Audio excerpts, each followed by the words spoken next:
નમસ્કાર દર્શક મિત્રો, આપ જોઈ રહ્યા છો આજ કા ભારત ન્યૂઝ। સુરતમાં શ્રી વાણંદ યુવા શક્તિ યુવા મંડળ સુરતના સ્થાપના દિને માતૃ પિતૃ વંદન અને તેજસ્વી તારલાઓનું ભાવસર સન્માન યોજાયું।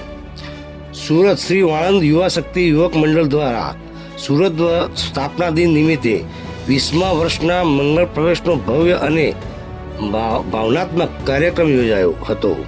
કાર્યક્રમમાં મા બાપથી મોટું આ દુનિયામાં કોઈ નથી સંદેશને કેન્દ્રમાં રાખી માતૃપિતૃ વંદન તેમજ સમાજના તેજસ્વી તારલાઓનું સન્માન કરવામાં આવ્યું હતું।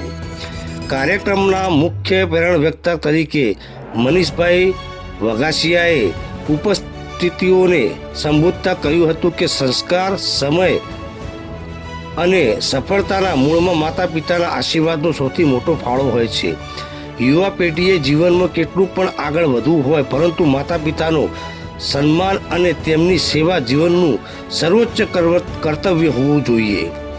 આ પ્રસંગે સમાજના અગ્રણીઓ અને દાતાશ્રીઓ વિશે ઉપસ્થિત રહી હતી। દાતા તરીકે સંજયભાઈ રાવરાણી, રાવ સાહેબ, દિલીપભાઈ વાઘેલા, પ્રકાશભાઈ કચ્છી, આરબીસી, હરેશભાઈ ભટ્ટી, લોર્ડ કૃષ્ણા, મુન્નાભાઈ જોટણી ગિયા, સુરેશભાઈ બુંધેલિયા, પત્રકાર રાજેશ વાજ સહિત સમાજના આગેવાનો ઉપસ્થિત રહ્યા હતા। કાર્યક્રમની સફળતા પાછળ સમગ્ર જ્ઞાતિ બંધુઓનો સહયોગ, દાતાશ્રીઓનું યોગદાન અને માતા પિતાના આશીર્વાદ મુખ્ય આધાર બન્યા હતા।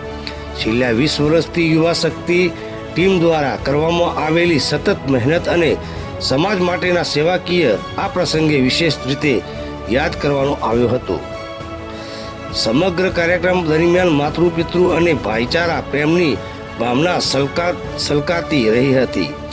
તેના કારણે ઉપસ્થિતો ભાવ વિનોર બન્યા હતા। રિપોર્ટર નયન રાવરાણી, આજ કા ભારત ન્યૂઝ, સુરત।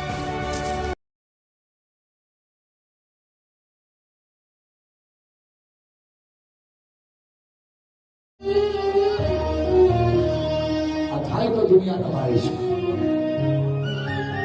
તમે લોકો જયારે પ્રોગ્રામ બુક કરવા આવ્યા અને સ્મિતનો ફોન આવ્યો, નાના ભાઈ જેવો છે મારો, મને કે ભાઈ અમારા સમાજમાં વંદન કરવું। મેં સીધું વંદન તો ન થાય, પહેલા તો પરિવારોત્સવ કરવો પડે, પછી વંદન થાય।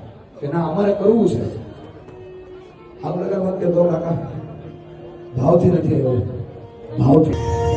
ચાલો ભાવથી આપણે હવે આપણા માતા પિતાની આરતી કરવી। સ્વયંસેવકો